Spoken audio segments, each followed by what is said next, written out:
Claro, para que no busquen en orden cronológico. Todo pienso.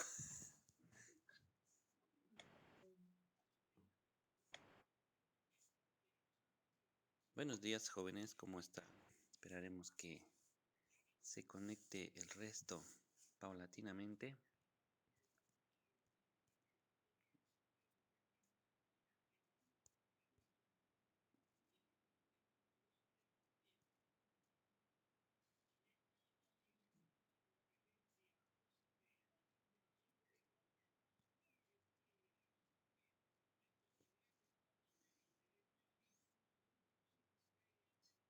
Tengo 17 en examen. ¿Cómo que no lo hago para eso?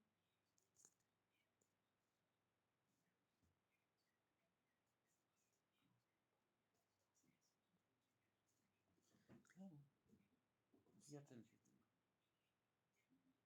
No me ha dicho a mí.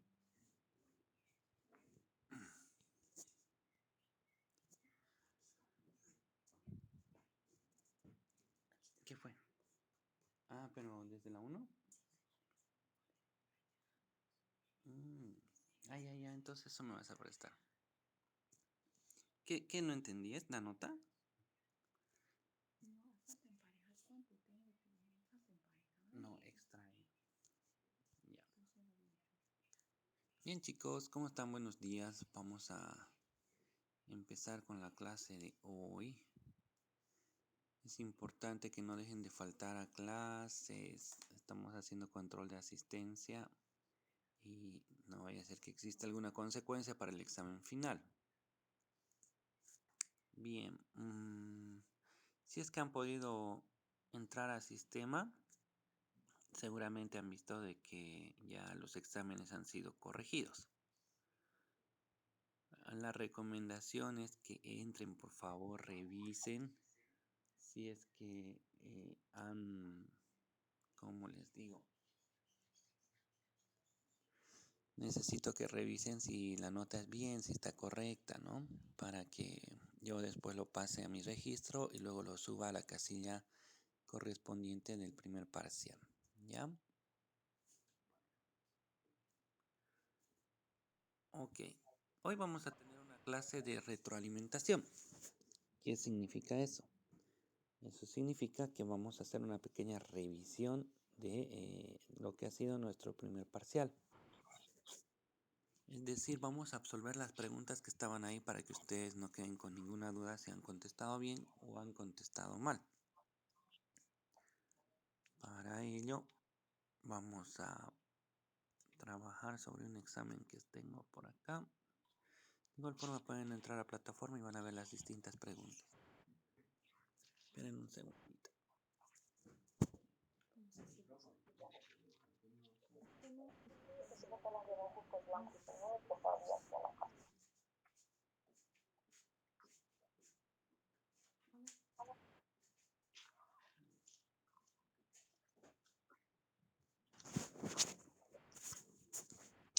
A ver, vamos a ver.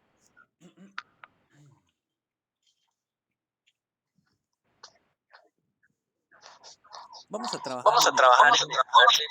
Caramba, tengo cierto retorno aquí. Les voy a silenciar. Disculpen. Ahora sí. Bien, ahora sí. Les decía. Vamos a trabajar sobre el orden de las preguntas que están ahí en plataforma. Pregunta 1. Dice, señale qué se entiende por un derecho real. En alguna ocasión, Matilde, si mal no recuerdo, o algún otro estudiante señaló que el texto medio que no se entendía mucho, ¿no? Evidentemente esta pregunta la hemos desarrollado más en la clase, ¿no? Hemos tratado de hacerla un poco más entendible e inclusive hemos hecho algunas gesticulaciones y hemos hablado hasta de dibujos animados. Y decíamos, ¿no es cierto?, que un derecho real es aquel poder jurídico que ejerce una persona sobre un bien y la relación que existe entre ella y los demás que no son titulares de ese bien, ¿no? Si han puesto esta definición, no hay problema. Si han puesto la que está en el libro, no hay problema también. Lo importante es que hayan podido contestar, sobre todo con razonamiento. Es decir, que ustedes hayan podido establecer un concepto claro y preciso y que ese concepto pues se les quede para el resto de la vida. No se olviden que el ejercicio viene después y hay que manejar bien estos conceptos que son básicos del derecho, ¿no? Bien, a ver, la pregunta 2 dice, señale cómo se clasifican los derechos reales.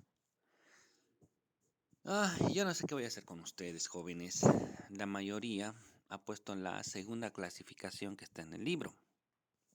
Y eso que hemos dedicado una clase entera, ¿no es cierto?, para señalar qué clasificación se va a pedir en el examen.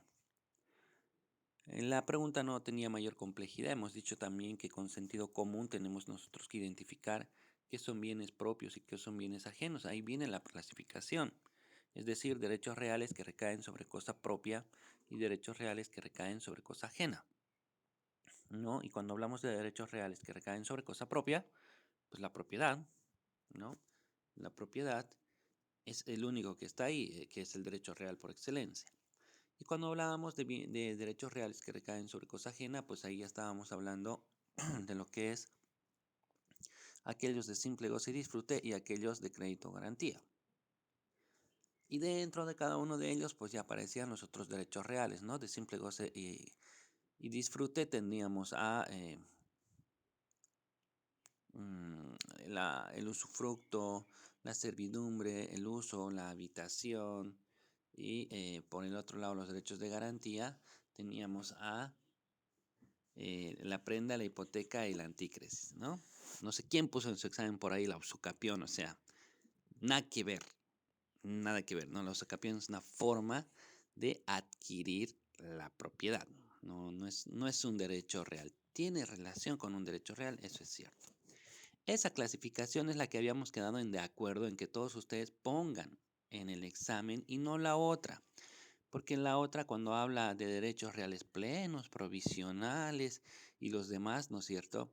Ahí estaba la posesión y habíamos quedado que la posesión no la vamos a considerar como un derecho. Pero bueno, para no tener más controversia en la pregunta, finalmente la estoy haciendo valer. Ya la estoy haciendo valer, no vaya a ser que después digan, pero si en el libro está así. Sí, efectivamente, en el libro está así, pero habíamos hablado de que esa pregunta no. Pero bueno, ya está. Está calificado bien igual. A ver, sí, te escucho. ¿Cómo? Buenos días.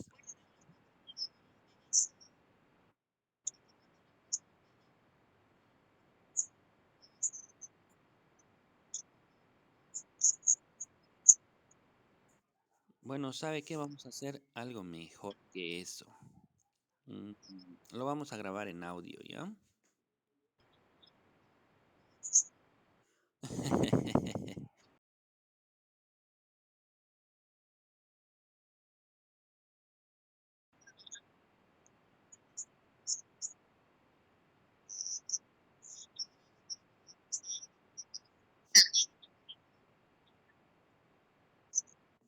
¿Qué sabe? Yo estoy besando mi celular prácticamente aquí para hablar fuerte y claro. La grabación sí, efectivamente, el video no es bueno, no sé qué problema sabrá tener, pero no sube de la misma forma.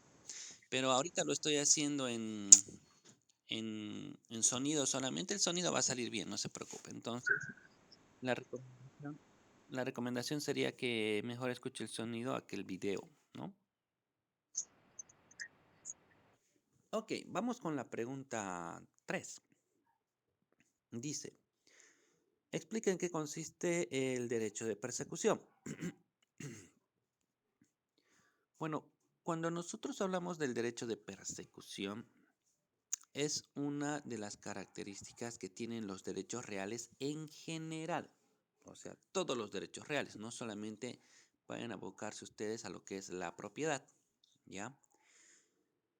Hemos establecido que el titular de un derecho real, pues, en caso de que pierda el bien, pues va a ir, lo va a buscar, lo va a encontrar y lo va a arrebatar de las manos en las que se encuentre. A eso hace referencia el derecho de persecución. No solamente a eso, por ejemplo, si hablamos de un tema de un derecho de garantía, como podría ser la hipoteca, pues cuando uno saca un préstamo de dinero y da en garantía hipotecaria su bien inmueble, pues de igual forma, ese bien inmueble no está inmovilizado, ese bien inmueble puede comercializarse, venderse o tener otras hipotecas encima posteriores a la que hemos constituido. Entonces, por más que cambie de titular, por más que la que se prestó el dinero es Matilde y Matilde lo vende a Nairita y Nairita lo vende a Alejandro Justiniano, por decir algo, pues el acreedor va a ir detrás del bien inmueble. No persigue a las personas, lo que persigue es el bien o el patrimonio de las personas. Como estamos hablando de una hipoteca y eso es una garantía específica, pues nos vamos a ir detrás del bien y lo vamos a arrebatar y lo vamos a llevar a venta judicial de las manos en las que se encuentre. Muy bien, seguimos. Entonces, eso era la respuesta de el derecho de persecución, ¿no? Algunos han contestado muy bien esta pregunta. Vamos con la siguiente. La pregunta 4 decía, señale el concepto de patrimonio y por qué se dice que todas las personas tienen un patrimonio. Ahí hemos señalado, ¿no es cierto?, que es el conjunto de acciones, derechos y obligaciones que pertenecen a una sola persona, compuesto por un elemento activo y un elemento pasivo, ¿no? El elemento activo serán pues todo lo positivo que está en tu patrimonio, los vehículos, terrenos, inmuebles, casas, qué sé yo, dinero en el banco. No necesariamente en el banco, también puede ser en tu casa. Y los negativos, habíamos dicho que son pues las cargas, los gravámenes, las deudas que tiene la persona y todo ese conjunto, o sea, los positivos más negativos, constituyen tu patrimonio de forma universal. Se había establecido que incluso, esto de acuerdo a la teoría clásica, ¿no es cierto? Pues las personas que se encuentran en situación de calle también tienen un patrimonio, es decir, que todas las personas tienen un patrimonio. Y esta teoría sí es un poco extremista, ¿no es cierto? Porque se supone que estamos hablando de bienes o qué sé yo. Pero si analizamos todo el concepto completo, dice pues cargas, gravámenes, activos y pasivos. E imagino que esas personas pues están en la calle porque tienen muchos pasivos, ¿no? Y además que tienen otros derechos atinentes a la personalidad como el patrimonio, porque se considera, ¿no es cierto?, en la teoría clásica, como ser pues el derecho a la vida, la educación, la alimentación, la seguridad. Entonces se considera pues que por ello todos, inclusive esas personas en situación de calle, pues tienen un patrimonio. Vamos con la pregunta 5.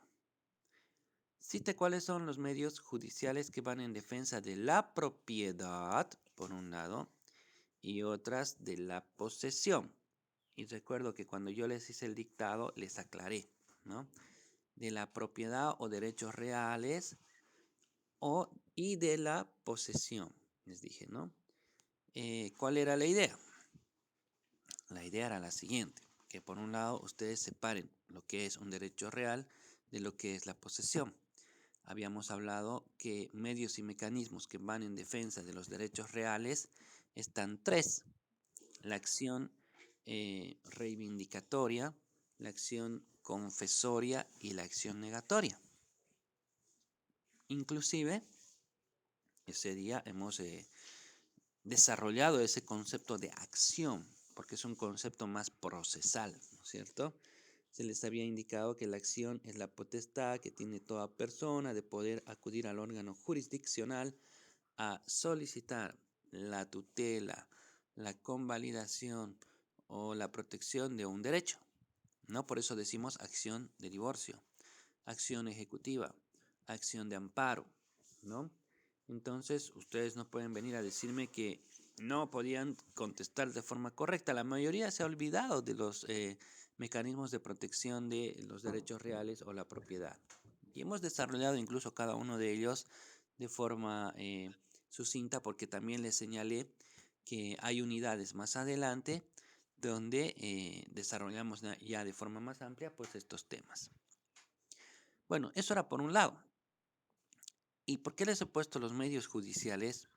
Porque también había el tema de aquellos medios y mecanismos de defensa extrajudicial, acciones de hecho, y habían medios y mecanismos de defensa judicial.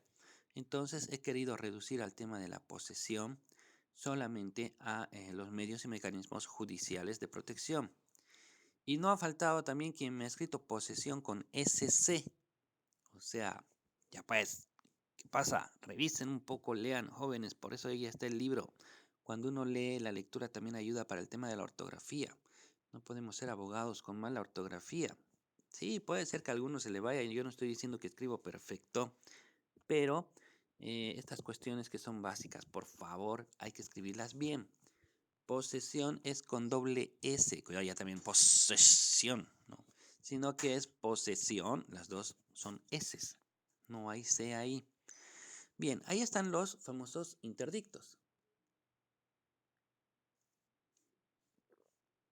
También hemos señalado que no estamos hablando de los enajenados mentales, que ese es un proceso familiar, sino que en realidad estamos hablando de interdictos como medios y mecanismos que van en protección de la posesión. Y estos serán cuatro. Estaba el interdicto de adquirir la posesión, el interdicto de recobrar o conservar la posesión, el interdicto de retener, perdón, el otro era de recobrar, no me acuerdo el otro término, pero bueno, recobrar la posesión, el otro es de retener o conservar la posesión, y el último era obra nueva perjudicial y daño temido. Hemos explicado también cada uno de ellos, los hemos desarrollado, así que la pregunta tampoco era difícil. Vamos con la pregunta número 6. Señale qué es la posesión y qué es la detentación. Bueno, ya habíamos señalado y hemos dejado claro, creo, la figura de que la posesión es una situación de hecho, no de derecho. Que la posesión consiste, ¿no es cierto?, en un poder físico e inmaterial que tiene una persona sobre un determinado bien, que tiene casi las mismas connotaciones que la propiedad porque la posee como dueño y señor. Asimismo, habíamos establecido que la posesión pues tiene dos elementos fundamentales, que es el animus y el corpus. ¿Qué habíamos dicho referente a la detentación? Hemos dicho que la detentación es un poder jurídico, sí, también que ejerce una persona sobre un determinado bien físico o material, pero ojo, este es un poder que recae sobre una cosa ajena. Y es más, el propietario de ese bien te ha autorizado para que tú puedas, pues, estar en posesión de ese bien, ¿no? Bajo ese entendido, pues, ahí está la principal diferencia, que la detentación recae sobre un bien ajeno con autorización del verdadero propietario, donde no, eh, ¿cómo decimos esto? Donde no opera la prescripción. Decíamos que un detentador puede estar 5, 10, 15, 20 años en posesión y él no podría hacer un proceso de usucapión. Bueno, ustedes sabrán que de poder todo se puede, sino que en realidad esto va dirigido más en razón de que no debería proceder, ¿no? No va a faltar quien diga por ahí, no, si este era inquilino, yo he llevado el caso, lo hemos logrado ganar. Claro, pues mintiendo, ¿no? Mintiendo, eso es otra cosa. Porque si él dijera la verdad de que es inquilino y vive ahí 50 años, pues ni porque viva a los 50 años, pues la posesión va a salir, la usucapión va a salir probada, ¿no? Porque va a carecer del ánimos. Muy bien. Vamos con la siguiente pregunta. Explique qué es la tradición y cuáles sus efectos. Mm, Es una de las preguntas que más errores han habido, más equivocaciones, pues no es que sea una pregunta rebuscada, es una pregunta importante y es más, cuando hacíamos la explicación resaltábamos la importancia de esta figura. Pero bueno, cuando nosotros hablamos de tradición, No estábamos hablando de costumbres que son heredadas y traspasadas de generaciones en generaciones. No, no era esa tradición. Estábamos hablando de otro tipo de tradición. Es decir, estábamos hablando sobre lo que es la traditio, ¿no? Que si ustedes revisan pues sus apuntes, es una de las formas de adquirir la posesión, ¿no? Hemos señalado que no se pueden hacer contratos de compra-venta de posesión, porque si tú vas a hacer compra-venta de un terreno que no es tuyo, no tienes papeles, no tienes documentos, es más, no está inscrito en derechos reales, que es la entidad que acredita la inscripción o la titularidad de ese bien, de tu derecho, pues estarías haciéndolo cometer a tu cliente un delito, ¿no? Delito de estelionato. Vender algo que no te pertenece. Entonces, en las formas de adquirir la posesión, hemos visto que están ahí unas que son sobre bienes muebles e inmuebles. Hemos visto también unas que son derivadas y dentro de ellas estaba pues la figura de la tradición, ¿no? Entonces, ¿qué es la tradición? La tradición es una de las formas de adquirir la posesión de forma derivada. ¿Cuáles son los efectos de la tradición? Habíamos señalado que hay dos partes. Por un lado está el adquirente y por otro lado está el tradente, ¿no? El tradente, que es quien posiblemente está viviendo ahí, por ejemplo, unos 7 años, pues la persona que está cediendo, que está entregando esa posesión. Y el adquiriente es aquella persona que está recibiendo esa posesión y además se va a beneficiar, va a hacer para sí esos 7 años que se encontraba en posesión, pues van a pasar también directamente al adquirente. Eso quiere decir que el adquirente puede estar ahí 3 años más, iniciar pues el proceso de usucapión porque ya va a estar más de 10 años por los efectos de la tradición. ¿Por qué hacemos énfasis en este punto? Porque en algún momento esto va a llegar pues a un juez y en algún momento ese juez va a ser uno de ustedes, ¿no es cierto? Entonces tienen que conocer, tienen que manejar esas figuras para que las personas pues tengan cierta seguridad jurídica de que lo que están haciendo pues está bien, ¿no? Esto de la venta de terrenos sin documentos es pues en nuestra ciudad inclusive es bastante normalito, por decirlo así, ¿no? En lugares alejados y por ello es importante que esto esté bien interpretado y se aplique de buena forma. Vamos con la pregunta 8. Desarrolla cuando se habla de poseedor inmediato y cuando se habla de poseedor inmediato. Bueno, aún así, pese a que lo hemos avanzado, lo hemos explicado 2, 3 veces, también creo en la clase de repaso o refuerzo de principales conceptos. Nuevamente lo hemos explicado. Recuerdo que Romina Purajmari pues nos hacía nuevamente la interrogante porque no estaba clara la figura. Nos preguntó 2 o hasta 3 veces, creo, ¿no? Algunos con gran facilidad o sentido común han logrado retener la información, es decir, es como una pregunta de regalo, pero lamentablemente algunos han fallado, ¿no? Entonces es cuestión de aplicarse un poquito más porque no estaba difícil, no estaba difícil, era nomás de relacionar el tema de lo que es la palabra mediato y lo que es inmediato, ¿no? Entonces, cuando hablamos de poseedor mediato, habíamos dicho que ese es generalmente el titular, el propietario del bien, ¿no? Y que posiblemente esa persona, como tiene otro bien, el cual ya lo ocupa, y hemos dicho inclusive que no podemos andar como un equequito, ¿no es cierto?, cargando todas las cosas que tenemos, o vivir al mismo tiempo en dos inmuebles, pues es imposible. Bueno, no vamos a estar hablando de la novela, ¿no es cierto? Al fondo hay un sitio donde ella estaba Luchito con 2 familias. No, no, no me refiero a eso, ¿no? Sino que me refiero más bien a que es imposible de que estemos viviendo pues al mismo tiempo en dos inmuebles, ¿no? Al mismo tiempo. ¿Qué quiere decir eso? Que necesariamente estás utilizando y empleando uno y el otro no lo utilizas, no lo empleas, pero cumples por lo menos con la función económica social, ¿no? De dar techo a quien no tiene, es decir, otra persona se encuentra en posesión o detentación de ese bien. Y ahí está el que sería el inmediato, ¿no? El poseedor mediato es aquella persona que es titular del bien, el propietario, ¿no? Y el poseedor inmediato es aquella persona que se encuentra en poder físico, material, como ser un inquilino, decíamos, ¿no? Por ejemplo. Sí, hemos dicho también que si decimos inquilino, pero ese es un detentador, sí, por supuesto, ¿no? Pero en este tipo de clasificación lo vemos como un poseedor inmediato y el otro mediato.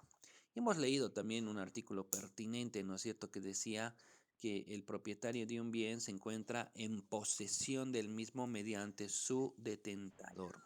Lo hemos encontrado y hemos leído. Bien, entonces como verán, la pregunta en realidad no estaba muy complicada, pero hay que repasar siempre un poquito más para el tema del examen. Vamos con la pregunta 9. Eso de poseedor inmediato, inmediato estaba feo en el texto. Si tú no lo explicabas. Bien, vamos con la pregunta 9. Dice, desarrolle qué se entiende por imprescriptible, inalienable e inembargable. Nuevamente les reitero, chicos, esto de la educación virtual es una novedad. Mm, Evidentemente, tienen que tener ustedes mucha fuerza de voluntad para pasar este tipo de clases, ¿no? Como quiera, ya les dije, pónganse en mi lugar, yo soy el profesor, yo dicto mi clase, creo yo adecuadamente. Si hay alguna observación, por favor no tengan miedo en decirme, o doctor, o no está explicando bien, o aquí hay un error, o quién sabe, yo no le estoy poniendo las ganas necesarias, ¿no? Entonces, en esa confianza de estudiante y profesor, siempre con respeto, si hay alguna crítica que hacer a la clase, por favor háganmela, aunque sea por privado, yo no tengo ningún inconveniente. Ni me voy a enojar, ni tengo represalias, ni nada de eso, ¿ya? Y esas cosas son cosas pues del pasado, al menos conmigo, no sé cómo serán con otros profesores. Pero bueno, como verán, el texto no tiene algunas figuras muy claras, no son fáciles de entender, ¿no? Pero para eso está pues la clase del profesor. Lo que intentamos nosotros es pues traducir todo eso que está en el libro en palabras simples y sencillas donde pues facilite, ¿no es cierto?, la absorción de lo que se está tratando de transmitir pues para ustedes.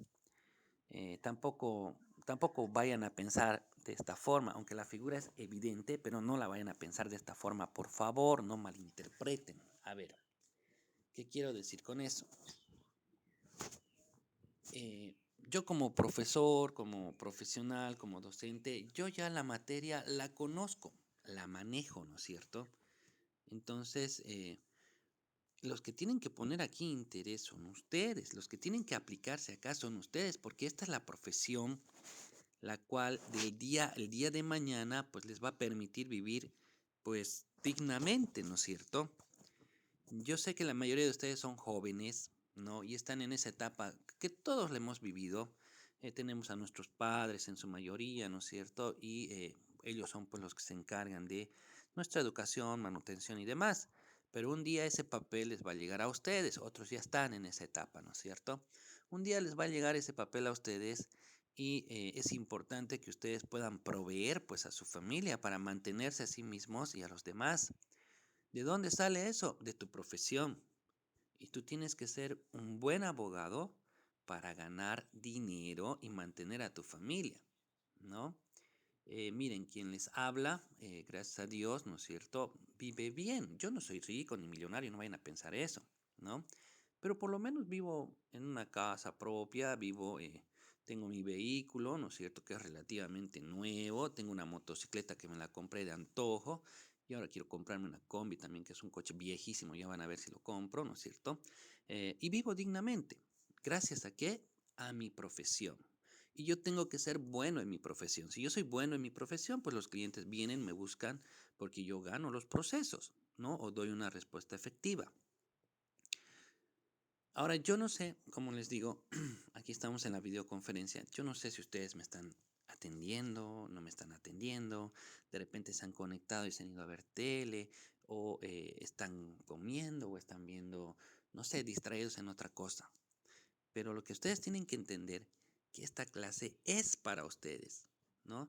Que los dueños de esta clase son ustedes. Yo solamente transmito la información que está ahí en el texto, nada más, ¿no? Con lo poco o un poquito más que sé. Así que hay que ponerle empeño. Esto de la cuarentena no sabemos todavía si va a permanecer o no, pero tenemos que estudiar con seriedad. Es un momento nomás de dedicarle al estudio y de ahí, pues, relajación, no hay ningún problema. Propios de la edad, salir, bueno, que no pueden salir, es una pena, ¿no? Pero ya hacer otras actividades. Así que, por favor, esa es la recomendación y la reflexión que les hace su profesor, ¿no?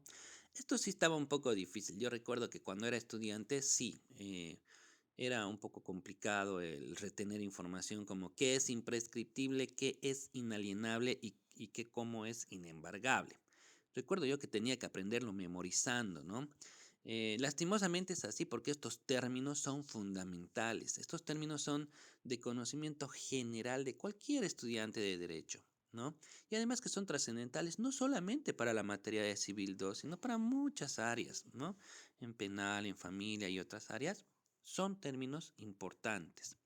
Entonces, ¿qué es imprescriptible? Bueno, tenemos varios conceptos sobre lo que es la prescripción. Uno de ellos dice, por ejemplo, que es el transcurso del tiempo que tiene efectos jurídicos que pueden llevar a extinguir o, quién sabe, generar la creación de un derecho. En Civil 3 vamos a ampliar más lo que es el término de prescripción, caducidad y preclusión, pero por ahora aquí de forma sencilla.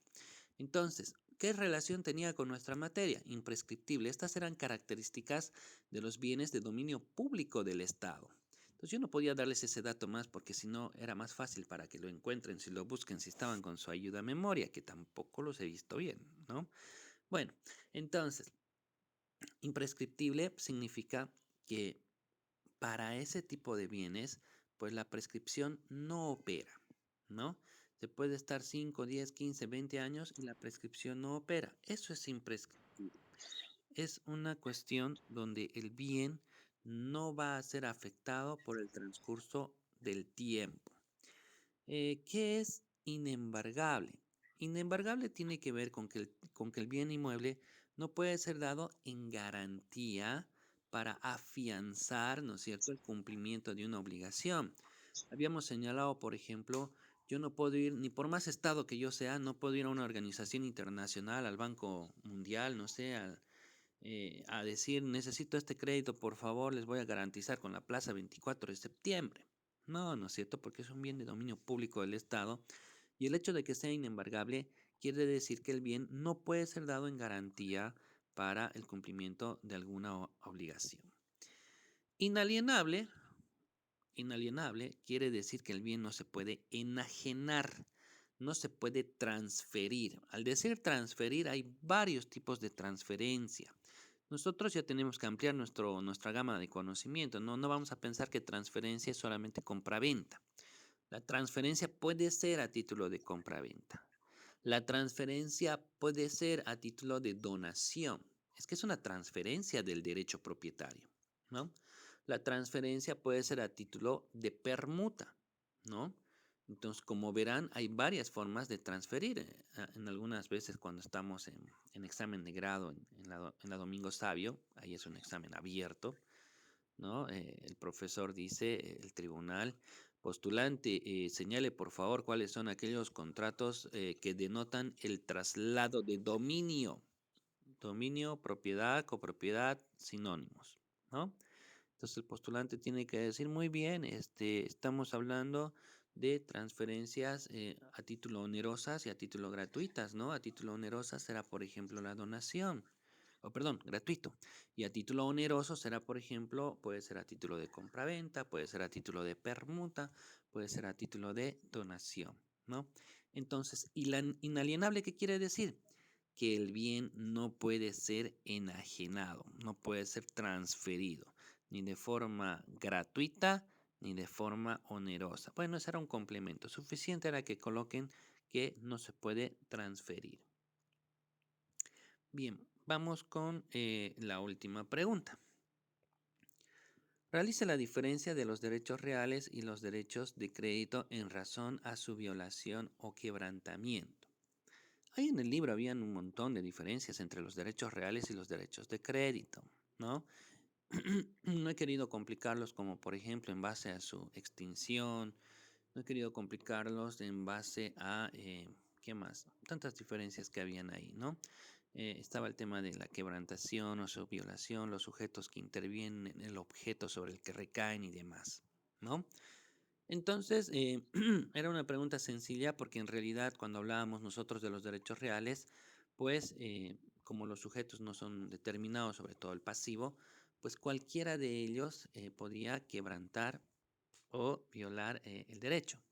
Mientras que cuando nosotros hablábamos de los derechos de crédito, como el sujeto pasivo está plenamente identificado, pues solamente él y nadie más que él podía ocasionar el quebrantamiento o la violación de ese derecho. Y con eso concluía nuestro primer parcial. Creo y considero yo que no habían ni siquiera preguntas de la teoría clásica o la romana o la dualista, la neudualista o la tripartita. O sea, no hemos querido complicar, ¿no es cierto?, a ustedes en su evaluación y hemos preguntado, creo, pues cuestiones importantes, vitales para el examen, ¿no? Para su ejercicio profesional más que todo. No sé, pues, si tienen alguna observación al examen, al texto, tal vez, a la metodología, a la clase que estamos impartiendo. Me gustaría mucho que alguien pueda decir, pues, algo al respecto. A ver, opinen, por favor, todos.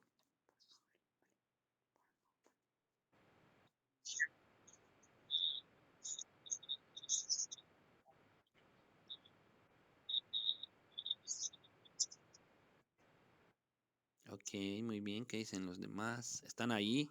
¿Nairita está ahí?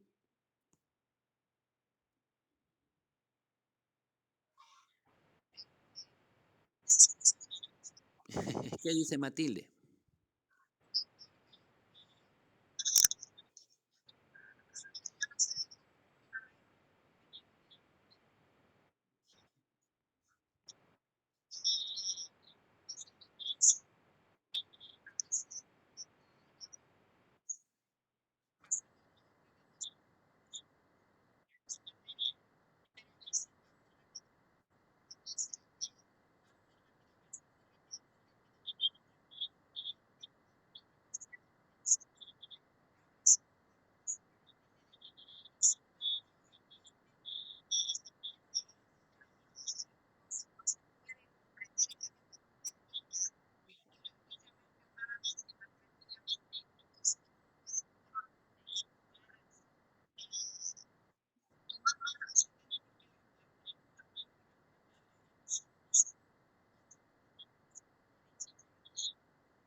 Chicos, chicos, se va a cortar la comunicación.